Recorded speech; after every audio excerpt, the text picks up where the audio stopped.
Hello दोस्तों, good morning. स्वागत है आप सबका शिव कृपा क्लासेज पर। दोस्तों, इस वीडियो में हम लोग आरपीएफ कांस्टेबल एग्जाम 2024-25 के आल शिफ्ट में पूछे सकने वाले most important static GK, GS, miscellaneous और करंट अफेयर्स के प्रश्नों को सॉल्व करेंगे।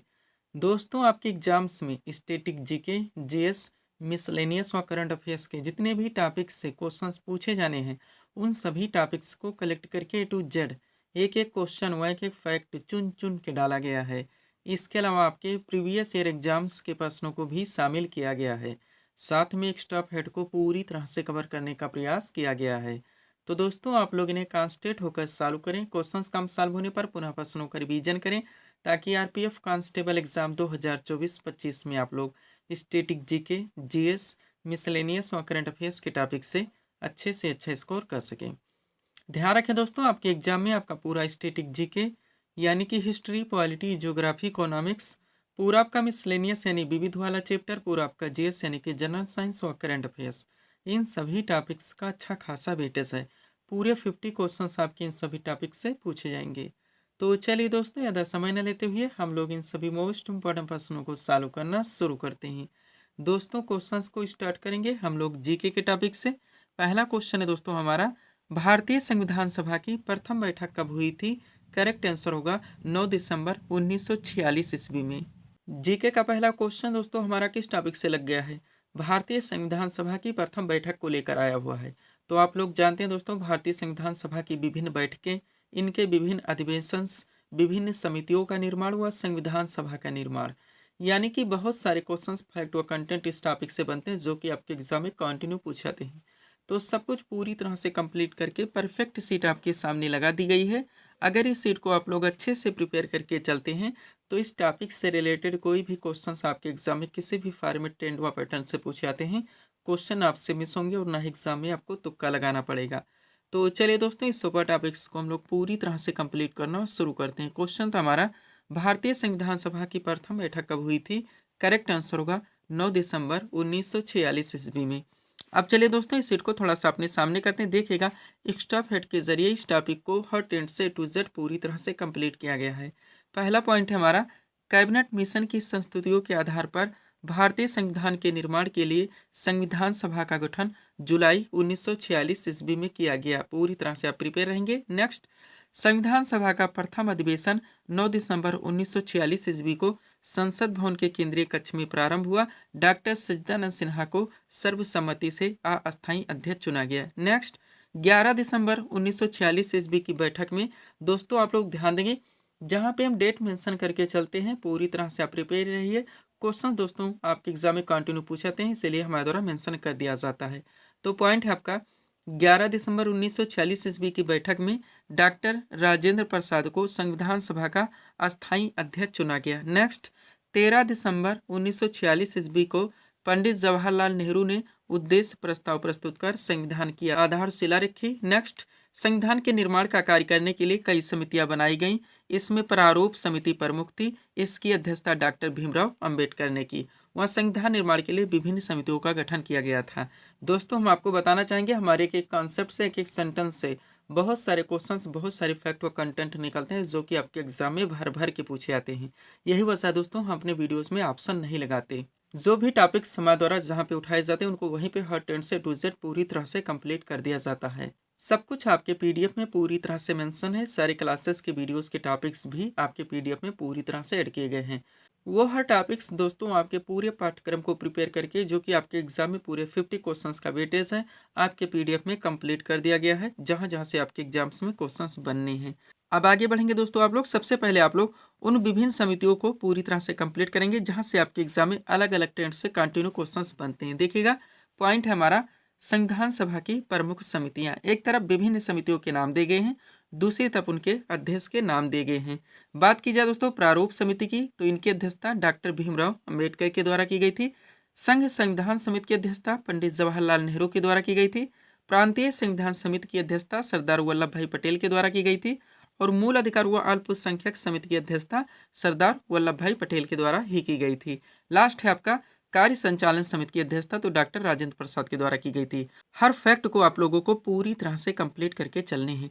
अब आगे बढ़िएगा दोस्तों, इस टॉपिक से जो आपके एग्जाम में बेसिक क्वेश्चंस बनते हैं उनको भी आप लोग पूरी तरह से कंप्लीट करेंगे। देखिएगा, पॉइंट नंबर 1 है हमारा, संविधान को तैयार करने में 2 साल 11 महीने और 18 दिन का समय लगा। नेक्स्ट, संविधान 26 नवंबर 1949 ईस्वी को बनकर तैयार हो गया और इसी दिन इसे अंगीकृत यानी कि पारित किया गया। नेक्स्ट, संविधान सभा की अंतिम बैठक 24 जनवरी 1950 ईस्वी को हुई और इसी दिन संविधान सभा द्वारा डॉक्टर राजेंद्र प्रसाद को भारत का प्रथम राष्ट्रपति निर्वाचित किया गया। वो अगला पॉइंट है आपका, मूल संविधान में 395 अनुच्छेद 22 भाग और 8 अनुसूचियां थीं तथा डॉक्टर भीमराव अंबेडकर को भारतीय संविधान के जनक के रूप में जाना जाता है। यहाँ तक इस टॉपिक को आप लोगों को पूरी तरह से कंप्लीट करके चलने हैं। आगे बढ़ेगा दोस्तों, अब इस टॉपिक से रिलेटेड थोड़े और कंटेंट बनते हैं जो कि आप लोग पूरी तरह से कंप्लीट करेंगे। दोस्तों ध्यान देंगे आप लोग, इनमें से किसी भी फैक्ट व कंटेंट को आप लोग मिस करके नहीं चलेंगे। एक एक क्वेश्चन की कीमत आप लोग जानते हैं। इस वैकेंसी में दोस्तों सीटें कितनी हैं, कंप्यूटर कितने हैं, तो दोस्तों सर्वश्रेष्ठ तैयारी की आपको आवश्यकता है। देखिएगा, पॉइंट नंबर 1 है हमारा, संविधान सभा ने राष्ट्रध्वज यानी कि तिरंगा का प्रारूप 22 जुलाई 1947 ईस्वी को अपनाया। नेक्स्ट, रविन्द्रनाथ टैगोर द्वारा रचित जन गण मन को भारत के राष्ट्रगान के रूप में स्वीकार किया गया। राष्ट्रगान को 24 जनवरी 1950 ईस्वी को संविधान सभा द्वारा अंगीकृत यानी कि पारित किया गया। नेक्स्ट, बंकिम चंद्र चटर्जी द्वारा रचित वंदे मातरम को भारत के राष्ट्रगीत के रूप में 24 जनवरी 1950 ईस्वी को अपनाया गया। आगे बढ़ेंगे, 26 जनवरी 1950 ईस्वी को संविधान सभा ने सारनाथ स्थित अशोक स्तंभ के शेष की अनुकृति को राष्ट्रीय चिन्ह के रूप में स्वीकार किया और भारत ने सरकारी उद्देश्य के लिए 22 मार्च 1957 ईस्वी को राष्ट्रीय पंचांग को अपनाया। भारतीय राष्ट्रीय पंचांग शक संवत पर आधारित है। यहाँ तक आप लोगों को इस टॉपिक को पूरी तरह से क्लियर करके चलने हैं। आगे बढ़ेंगे दोस्तों, थोड़ा सा पीडीएफ के बारे में बात होगी, पुनः हम लोग अगले टॉपिक्स को पूरी तरह से कंप्लीट करेंगे। देखिएगा दोस्तों, एसएससी एग्जाम्स में बात की जाए दोस्तों, तो आपका एसएससी जीडी का पीडीएफ पूरी तरह से कंप्लीट है। एक सफिशिएंट पूरी तरह से परफेक्ट पीडीएफ है दोस्तों आपके इस एग्जाम के लिए। इसके अलावा दोस्तों, रेलवे एग्जाम्स में बात की जाए तो आरपीएफ कांस्टेबल का पीडीएफ पूरी तरह से क्लियर है। आपके एग्जाम में दोस्तों जो पूरे 50 क्वेश्चंस का वेटेज है, यानी आपका पूरा static GK, history, polity, geography, economics, पूरा आपका मिसलेनियस यानी विविध, पूरा आपका साइंस यानी कि फिजिक्स, केमिस्ट्री, बायो और पूरा आपका करंट अफेयर्स, आपके पूरे पाठ्यक्रम को प्रिपेयर करके दोस्तों हर वो टॉपिक्स आपके पीडीएफ में पूरी तरह से कंप्लीट किए गए हैं जहां जहां से आपके एग्जाम्स में क्वेश्चंस बनने हैं। कम से कम समय में ये पीडीएफ हमारा आपको अपने एग्जाम्स में अच्छे से अच्छा स्कोर दिलाने में पूरी तरह से सक्षम है। इसके अलावा एनटीपीसी और ग्रुप डी का पीडीएफ भी दोस्तों पूरी तरह से कंप्लीट हो चुका है। पेड फीस इसकी 100 रुपीज़ रखी गई है। व्हाट्सअप नंबर आप लोगों के सामने जहां पर आप जुड़कर पीडीएफ ले सकते हैं। बढ़ेंगे दोस्तों हम लोग अगले टॉपिक्स की ओर। अगला क्वेश्चन दोस्तों आपके सामने है, देखेंगे किस टॉपिक से रखा गया। क्वेश्चन है हमारा, अस्पृश्यता का अंत भारतीय संविधान के किस अनुच्छेद में वर्णित है। करेक्ट आंसर होगा अनुच्छेद 17 में। जीके का अगला क्वेश्चन दोस्तों हमारा किस टॉपिक से लग गया है, मूल अधिकार से यानी कि फंडामेंटल राइट्स से, जो कि आपका सुपर टॉपिक है, ट्रेंडिंग टॉपिक है, एवरग्रीन टॉपिक है। बहुत सारे क्वेश्चंस फैक्ट व कंटेंट इस टॉपिक से बनते हैं दोस्तों, जो कि आपके एग्जाम के हर शिफ्ट में देखने को मिलेंगे। तो कंप्लीट सीट आपके सामने लगा दी गई है, अच्छे से आप लोगों को प्रिपेयर करके चलने हैं। चलिए शुरू करते हैं हम लोग। क्वेश्चन था हमारा, अस्पृश्यता का अंत भारतीय संविधान के किस अनुच्छेद में वर्णित है। करेक्ट आंसर होगा अनुच्छेद 17 में। आप चलिए दोस्तों इस सीट को थोड़ा सा अपने सामने करते हैं। देखिएगा, इंपॉर्टेंट पॉइंट्स के जरिए इस टॉपिक को हर टेंट से क्रम से पूरी तरह से कंप्लीट किया गया है। पहला पॉइंट है हमारा, भारतीय संविधान में मूल अधिकारों का वर्णन संविधान के अनुच्छेद 12 से 35 तक है, जो कि संविधान का भाग 3 है। नेक्स्ट, प्रारंभ में मूल अधिकारों की संख्या 7 थी, लेकिन 44वें संविधान संशोधन 1978 के द्वारा संपत्ति के अधिकार को मूल अधिकार से हटाकर एक विधिक अधिकार यानी कि एक कानूनी अधिकार बना दिया गया और अनुच्छेद 300 का में जोड़ दिया गया। तब से वर्तमान में टोटल मूल अधिकारों की संख्या 6 है। अच्छे से आप लोग कंप्लीट करके चलेंगे। अब आगे बढ़ेंगे दोस्तों, सबसे पहले आप लोग उन 6 मूल अधिकारों को पूरी तरह से कंप्लीट कीजिए जहां से आपके एग्जाम में डायरेक्टली क्वेश्चंस बन जाते हैं। देखिएगा दोस्तों, आर्टिकल के साथ इनको पूरी तरह से यहाँ पे कंप्लीट किया गया है। सबसे पहले है समानता का अधिकार, जिसका प्रावधान भारतीय संविधान के अनुच्छेद 14 से लेकर 18 तक है। दूसरा है आपका स्वतंत्रता का अधिकार, जिसका प्रावधान भारतीय संविधान के अनुच्छेद 19 से लेकर 22 तक है। तीसरा है आपका शोषण के विरुद्ध अधिकार, जिसका प्रावधान भारतीय संविधान के अनुच्छेद 23 से लेकर 24 तक है। चौथा है आपका धार्मिक स्वतंत्रता का अधिकार, जिसका प्रावधान भारतीय संविधान के अनुच्छेद 25 से लेकर 28 तक है। पांचवा है आपका संस्कृति एवं शिक्षा संबंधी अधिकार, जिसका प्रावधान भारतीय संविधान के अनुच्छेद 29 से लेकर 30 तक है। और छठा दोस्तों आपका संवैधानिक उपचारों का अधिकार, जिसका प्रावधान भारतीय संविधान के अनुच्छेद 32 में है। अच्छे से आप लोग क्लियर करके चलेंगे। अब चूंकि दोस्तों ये आपका सुपर टॉपिक है, हर आर्टिकल से दोस्तों यहाँ से क्वेश्चंस आपके एग्जाम में कंटिन्यू बनेंगे, तो इसको हम लोग यहाँ पर पूरी तरह से कंप्लीट करेंगे। देखिएगा, पहला पॉइंट है हमारा विधि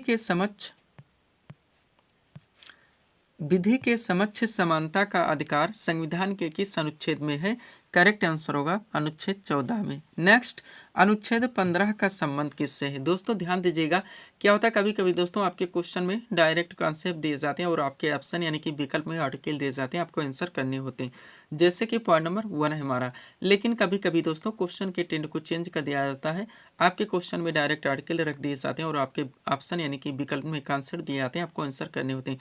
तो हर टेंड से दोस्तों, हर फॉर्मेट से क्वेश्चन को आप लोग पूरी तरह से प्रिपेयर रखने का प्रयास करें। सब कुछ आपके PDF में पूरी तरह से मेंशन है, सारे क्लासेस के वीडियोस के टॉपिक्स भी दोस्तों आपके PDF में पूरी तरह से ऐड किए गए हैं। चलिए शुरू करते हैं। बात की जाए दोस्तों अनुच्छेद 15 का संबंध किससे है? तो इसमें धर्म, मूलवंश, जाति, लिंग या जन्म स्थान के प्रतिषेध का प्रावधान किया गया है। नेक्स्ट, अनुच्छेद 16 की बात की जाए तो इसमें लोक नियोजन के विषय में अवसर की समानता का प्रावधान किया गया है। और अनुच्छेद 17 में अस्पृश्यता के अंत का प्रावधान किया गया है। अनुच्छेद 18 में दोस्तों उपाधियों के अंत का प्रावधान किया गया है। सुपर कंटेंट है, आपके ध्यान रखेंगे। नेक्स्ट, अनुच्छेद 19 में बात की जाए तो इसमें विचार एवं अभिव्यक्ति की स्वतंत्रता का प्रावधान किया गया है। और अनुच्छेद 20 में अपराधों के लिए 2 सिद्धि के संबंध में संरक्षण का प्रावधान किया गया है। अनुच्छेद 21 की बात की जाए तो इसमें प्राण और दैहिक स्वतंत्रता के संरक्षण का प्रावधान किया गया है। और अनुच्छेद 21 का में 6 से 14 वर्ष तक के सभी बच्चों को अनिवार्य और निःशुल्क शिक्षा का प्रावधान किया गया है। नेक्स्ट, अनुच्छेद 23 की बात की जाए तो इसमें मानव दुर्व्यापार एवं बलात्श्रम का प्रतिषेध किया गया है। और अनुच्छेद 24 में कारखानों आदि में बालकों के नियोजन का प्रतिषेध किया गया है। अनुच्छेद 29 की बात की जाए तो इसमें अल्पसंख्यक वर्गों के हितों के संरक्षण का प्रावधान किया गया है। और अनुच्छेद 32 में संवैधानिक उपचारों के अधिकारों का प्रावधान किया गया है। अच्छे से हर फैक्ट को आप लोग कंप्लीट करके चलेंगे। आगे बढ़िएगा दोस्तों, थोड़ा सा एक इंपॉर्टेंट नोट देखिए ताकि टॉपिक आपका पूरी तरह से कंप्लीट हो सके। दोस्तों देखिएगा, मोस्ट इंपॉर्टेंट नोट है हमारा पहला पॉइंट, 44वें संवैधानिक संशोधन 1978 ने स्पष्ट किया कि राष्ट्रपति द्वारा राष्ट्रीय आपातकाल के दौरान अनुच्छेद 20 जिसमें प्रावधान किया गया है अपराधों के लिए 2 सिद्धि के संबंध में संरक्षण, और अनुच्छेद 21 जिसमें प्रावधान किया गया है जीवन और व्यक्तिगत स्वतंत्रता की सुरक्षा को निलंबित नहीं किया सकता। डायरेक्टली आपके एग्जाम्स में क्वेश्चंस बनते हैं दोस्तों कि ये कौन कौन से आर्टिकल हैं या अनुच्छेद है या हमारे अधिकार हैं जो कि आपातकाल के दौरान भी नष्ट नहीं होते, खत्म नहीं होते या समाप्त नहीं होते। वो अनुच्छेद 20 और 21 से ध्यान रखेंगे। लास्ट पॉइंट है यहाँ से आपका, भारतीय संविधान में वर्णित मूल अधिकार यूएसए के संविधान से लिया गया है। यहाँ तक इस टॉपिक को आप लोगों को क्लियर करके चलने हैं। सब्सक्राइब करें दोस्तों आप हमारी स्टडी चैनल शिवकृपा क्लासेज को इसी तरह के वीडियोस के लिए। PDF के लिए हमारा व्हाट्सएप नंबर लगा हुआ है। बढ़ेंगे दोस्तों हम लोग अगले टॉपिक्स की ओर। अगला क्वेश्चन दोस्तों आपके सामने है, देखेंगे किस टॉपिक से रखा गया। क्वेश्चन है हमारा, भारतीय संविधान में वर्णित समवर्ती सूची की प्रेरणा किस देश के संविधान से ली गई है? करेक्ट आंसर होगा ऑस्ट्रेलिया के संविधान से। जीके का अगला क्वेश्चन दोस्तों हमारा किस टॉपिक से लग गया है? भारतीय संविधान के विदेशी स्रोत से। आप लोग जानते हैं डायरेक्टली आपके एग्जाम्स में क्वेश्चंस बनते हैं कि मूल अधिकार किस देश के संविधान से लिया गया, मूल कर्तव्य कहाँ से ली गई, राज्य के नीति निर्देशक तत्व कहाँ से ली गई, संघीय व्यवस्था कहाँ से ली गई, संसदीय शासन प्रणाली कहाँ से ली गई, एकल नागरिकता कहाँ से ली गई, संशोधन प्रक्रिया कहाँ से ली गई। तो जितने भी हो सकते हैं सब कुछ पूरी तरह से कंप्लीट करके सीट आपके सामने लगा दी गई। इस सीट को आप लोगों को अच्छे से प्रिपेयर करके चलने हैं। चलिए शुरू करते हैं हम लोग। क्वेश्चन था हमारा, भारतीय संविधान में वर्णित समवर्ती सूची की प्रेरणा किस देश के संविधान से ली गई है? करेक्ट आंसर होगा ऑस्ट्रेलिया के संविधान से। क्वेश्चन का टॉपिक हमारा भारतीय संविधान के विदेशी स्रोत। स्टार्ट करते हैं दोस्तों हम लोग ब्रिटेन के संविधान से। तो देखिएगा, इसमें सबसे पहले संसदीय शासन पद्धति मोस्ट इंपॉर्टेंट, विधि का शासन, मंत्रिमंडलीय प्रणाली, एकल नागरिकता आपका सुपर रहेगा ही, द्विसंधीय प्रणाली, विधायी प्रक्रिया और संसदीय विशेषाधिकार व परमाधिकार लेख। इतने उपबंध प्रावधान दोस्तों ब्रिटेन के संविधान से लिए गए, ध्यान रखेंगे। यही कारण दोस्तों अपने वीडियोस में ऑप्शन नहीं लगाते। नेक्स्ट, अमेरिका के संविधान से देखेंगे तो देश का विचार, न्यायिक पुनर्विलोकन, न्यायपालिका की स्वतंत्रता, मूल अधिकार आपका सुपर रहेगा ही, उपराष्ट्रपति का पद, राष्ट्रपति पर महाभियोग और उच्चतम न्यायालय तथा उच्च न्यायालय के न्यायाधीशों के हटाए जाने के उपबंध। ये प्रावधान अमेरिका के संविधान से लिए गए हैं। अच्छे से आप लोग ध्यान रखेंगे। आगे बढ़िएगा, आयरलैंड के संविधान से देखेंगे दोस्तों हम लोग तो इसमें सबसे पहले नीति निदेशक तत्व यानी कि डीपीएसपी आपका सुपर रहेगा। राष्ट्रपति की निर्वाचन पद्धति तथा राज्यसभा में कुछ सदस्यों का नामांकन, ये प्रावधान आयरलैंड के संविधान से लिए गए हैं। कनाडा के संविधान से देखेंगे तो सशक्त केंद्र के साथ संघीय व्यवस्था, राष्ट्रपति द्वारा राज्यपालों की नियुक्ति, उच्चतम न्यायालय का परामर्शी न्याय निर्णय और अवशिष्ट शक्तियों का केंद्र में निहित होना, ये प्रावधान कनाडा के संविधान से लिए गए हैं। ऑस्ट्रेलिया के संविधान से देखेंगे तो जो संसद के दोनों सदनों की संयुक्त बैठक कराई जाती है वो, इसके अलावा देश का की भाषा, व्यापार, वाणिज्य और समागम की स्वतंत्रता तथा समूर्ति सूची आपका सुपर रहेगा, ये प्रावधान ऑस्ट्रेलिया के संविधान से ले गए।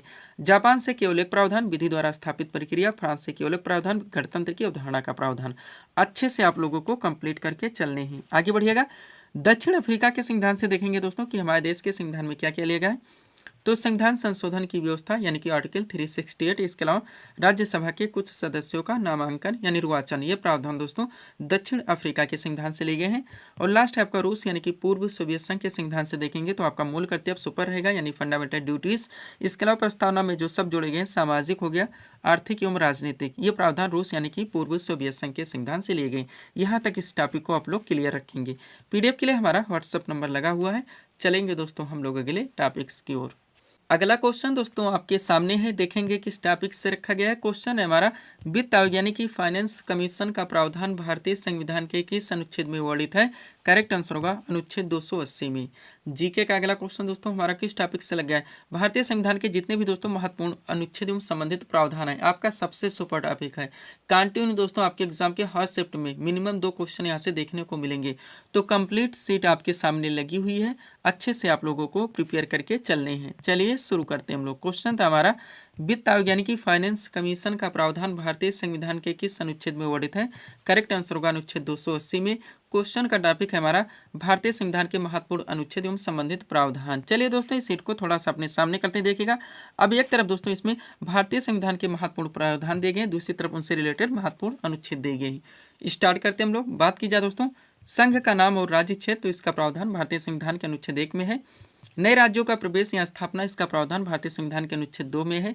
संविधान के प्रारंभ के समय नागरिकता, आप कह सकते हैं कि नागरिकता संबंधी प्रावधान तो भारतीय संविधान के अनुच्छेद 5 में है। विधि के समक्ष समानता का अधिकार का प्रावधान भारतीय संविधान के अनुच्छेद 14 में है। धर्म, मूलवंश, जात, लिंग या जन्म स्थान के आधार पर विभेद का प्रश्न दोस्तों, इसका प्रावधान भारतीय संविधान के अनुच्छेद 15 में है। लोक नियोजन के विषयों में अवसर की समानता का प्रावधान अनुच्छेद 16 में है। अस्पृश्यता का दोस्तों ये भारतीय संविधान के अनुच्छेद 17 में। ध्यान रखेंगे ऐसे आर्टिकल्स हैं दोस्तों जो केवल आपके एग्जाम में पूछे ही नहीं जाएंगे, कंटिन्यू रिपीट भी होंगे। आगे बढ़िएगा। उपाधियों का दोस्तों भारतीय संविधान के अनुच्छेद 18 में है। विचार एवं अभिव्यक्ति की स्वतंत्रता का प्रावधान अनुच्छेद 19 में है। अपराधों के लिए तो सिद्धि के संबंध में संरक्षण का प्रावधान अनुच्छेद 20 में है। प्राण दैहिक स्वतंत्रता के संरक्षण का प्रावधान अनुच्छेद 21 में है। 6 से 14 वर्ष तक के सभी बच्चों को निःशुल्क और अनिवार्य शिक्षा का अधिकार का प्रावधान अनुच्छेद 21 का में है। अल्पसंख्यक वर्गों के हितों के संरक्षण का प्रावधान अनुच्छेद 29 में है। संवैधानिक उपचारों का अधिकार का प्रावधान अनुच्छेद 32 में। समान न्याय तथा निःशुल्क विधिक सहायता का प्रावधान अनुच्छेद 39 का में है। अच्छे से आप लोग ध्यान रखेंगे। आगे बढ़िएगा। अगला है दोस्तों आपका ग्राम पंचायत की स्थापना का प्रावधान अनुच्छेद 40 में है। नागरिकों के लिए समान सिविल संहिता यानी कि यूसीसी का प्रावधान अनुच्छेद 44 में है। पर्यावरण का संरक्षण और संवर्धन एवं वन तथा वन्य जीवों की रक्षा का प्रावधान अनुच्छेद 48 का में है। कार्यपालिका से न्यायपालिका के पृथक्करण का प्रावधान अनुच्छेद 50 में है। अंतर्राष्ट्रीय शांति और सुरक्षा की वृद्धि का प्रावधान अनुच्छेद 51 में है। मूल कर्तव्य दोस्तों आपका 51 का में आता है। भारत का राष्ट्रपति दोस्तों अनुच्छेद 52 में आता है। राष्ट्रपति का निर्वाचन दोस्तों भारतीय संविधान के अनुच्छेद 54 में आता है। अच्छे से आप लोग ध्यान रखेंगे। आगे बढ़िएगा। अगला क्या है दोस्तों आपका राष्ट्रपति के निर्वाचन की पद्धति, जो कि एकल संगमणीय दोस्तों जो मत प्रणाली अपनाई जाती है, इसका प्रावधान अनुच्छेद 55 में है। उपराष्ट्रपति का निर्वाचन 66 में है। राष्ट्रपति द्वारा जो उसे क्षमादान की शक्ति प्राप्त है अनुच्छेद 72 में है। राष्ट्रपति को सहायता और सलाह देने के लिए जो मंत्रिपरिषद की व्यवस्था की गई अनुच्छेद 74 में है। भारत का महानदी अनुच्छेद 76 में आता है। संसद के गठन का प्रावधान अनुच्छेद 79 में है। धन विधेयक की परिभाषा अनुच्छेद 110 में है। वार्षिक वित्तीय विवरण, जिसे हम लोग दोस्तों बजट के नाम से जानते हैं, इसका प्रावधान भारतीय संविधान के अनुच्छेद 112 में है। अच्छे से आप लोग ध्यान रखेंगे। आगे बढ़िएगा। अगला क्या दोस्तों आपका सुप्रीम कोर्ट की स्थापना का प्रावधान अनुच्छेद 124 में, भारत का नियंत्रक एवं महालेखा परीक्षक का प्रावधान 148 में है, राज्यपाल की नियुक्ति दोस्तों 155 में है, राज्य का महाधिवक्ता का प्रावधान 165 में है, उच्च न्यायालय के न्यायाधीश की नियुक्ति दोस्तों अनुच्छेद 217 में है, वित्त आयोग फाइनेंस कमीशन की बात की जाए तो 280 में है, वित्तीय आपातकाल घोषित करने का प्रावधान दोस्तों भारतीय संविधान के अनुच्छेद 360 में है, और संसद को संविधान में संशोधन करने की शक्ति और प्रक्रिया का प्रावधान 368 में है। यहाँ तक इस टॉपिक को आप लोगों को कंप्लीट करके चलने हैं। पीडीएफ के लिए दोस्तों ये हमारा व्हाट्सएप नंबर लगा हुआ है। बढ़ेंगे दोस्तों हम लोग अगले टॉपिक्स की ओर। अगला क्वेश्चन दोस्तों आपके सामने है, देखेंगे किस टॉपिक से रखा गया है। क्वेश्चन हमारा, हड़प्पा कालीन स्थल लोथल किस नदी के तट पर स्थित था? करेक्ट आंसर होगा भोगवा नदी के तट पर। जीके का अगला क्वेश्चन दोस्तों हमारा किस टॉपिक से लग गया है। जितने भी दोस्तों हड़प्पा कालीन स्थल है डाकली आपके एग्जाम में क्वेश्चन बनते हैं कि किस नदी के तट पर स्थित है। तो यहाँ पर दोस्तों हड़प्पा कालीन स्थल के संबंधित नदी तट पर स्थित होने के साथ साथ वो हड़प्पा कालीन स्थल की खोज किसके द्वारा की गई थी और कब की गई थी, सब कुछ पूरी तरह से कंप्लीट करके दोस्तों एक परफेक्ट सीट आपके सामने लगाई गई है। अच्छे से आप लोगों को प्रिपेयर करके चलने हैं। चलिए शुरू करते हैं हम लोग। क्वेश्चन था हमारा, हड़प्पा कालीन स्थल लोथल किस नदी के तट पर स्थित था? करेक्ट आंसर होगा भोगवा नदी के तट पर। क्वेश्चन का टॉपिक है हमारा, जितने भी हड़प्पा कालीन स्थल हैं संबंधित दोस्तों उनके उत्खननकर्ता यानी खोजकर्ता के नाम के साथ साथ उनकी खोज कब हुई थी और वो किस नदी के तट पर स्थित थे। चलिए दोस्तों इस सीट को थोड़ा सा अपने सामने करते हैं, देखिएगा। अब सबसे पहले दोस्तों इसमें जितने भी महत्वपूर्ण दोस्तों हड़प्पा कालीन स्थलों के नाम हैं उनके नाम दिए गए हैं। उनकी खोज दोस्तों किसके द्वारा की गई थी, कब की गई थी और वो किस नदी के तट पर स्थित थे। चलिए शुरू करते हैं हम लोग। बात की जाए दोस्तों हड़प्पा सभ्यता की तो इसकी खोज दयाराम साहनी एवं माधव स्वरूप वत्स के द्वारा की गई थी 1921 ईस्वी में, और यह दोस्तों रावी नदी के तट पर स्थित था। अच्छे से आप लोग ध्यान रखेंगे। मोहनजोदड़ो की बात की जाए दोस्तों इसकी खोज राखालदास बनर्जी के द्वारा की गई थी 1922 ईस्वी में, यह सिंधु नदी के तट पर स्थित था। नेक्स्ट, चन्नू दड़ों की बात की जाए दोस्तों इसकी खोज एनजी मजूमदार के द्वारा की गई थी। यह दोस्तों 1931 ईस्वी में, और दोस्तों चन्हू दड़ो ये सिंधु नदी के तट पर स्थित था। आगे बढ़ेंगे। रंगपुर की बात की जाए दोस्तों इसकी खोज रंगनाथ राव के द्वारा की गई थी 1953 से लेकर 54 ईस्वी के बीच में, यह मादर नदी के तट पर स्थित था। रोपड़ की बात की जाए दोस्तों इसकी खोज यज्ञदत्त शर्मा के द्वारा की गई थी 1953 से लेकर 55 ईस्वी के बीच में, यह सतलज नदी के तट पर स्थित था। लोथल की बात की जाए इसकी खोज रंगनाथ राव के द्वारा की गई थी 1955 से लेकर 62 ईस्वी के बीच में, यह भोगवा नदी के तट पर स्थित था। और कोट दीजी की बात की जाए दोस्तों इसकी खोज फजल अहमद के द्वारा की गई थी 1955 ईस्वी में, यह सिंधु नदी के तट पर स्थित था। अच्छे से आप लोग ध्यान रखेंगे। आगे बढ़िएगा। अगला क्या है दोस्तों आपका आलमगीरपुर, जिसकी खोज यज्ञदत्त शर्मा के द्वारा की गई थी 1958 ईस्वी में, यह हिंडन नदी के तट पर स्थित था। कालीबंगा की बात की जाए इसकी खोज बीबी लाल एवं बी के थापर के द्वारा की गई थी 1961 ईस्वी में, यह घग्घर नदी के तट पर स्थित था। धौलावीरा की बात की जाए इसकी खोज जेपी जोशी ने की थी 1967 से लेकर 68 ईस्वी के बीच में, यह मासर एवं मनाहर नदियों के संगम पर स्थित था।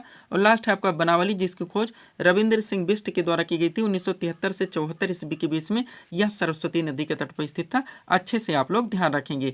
आगे बढ़ेगा दोस्तों। अब एक इंपॉर्टेंट पॉइंट्स के जरिए इस टॉपिक से जितने भी कंटेंट और बनते हैं आप पूरी तरह से कंप्लीट करेंगे। एक एक कंटेंट दोस्तों आपके एग्जाम के लिए पूरी तरह से सुपर हो सकते हैं। चलिए देखिएगा।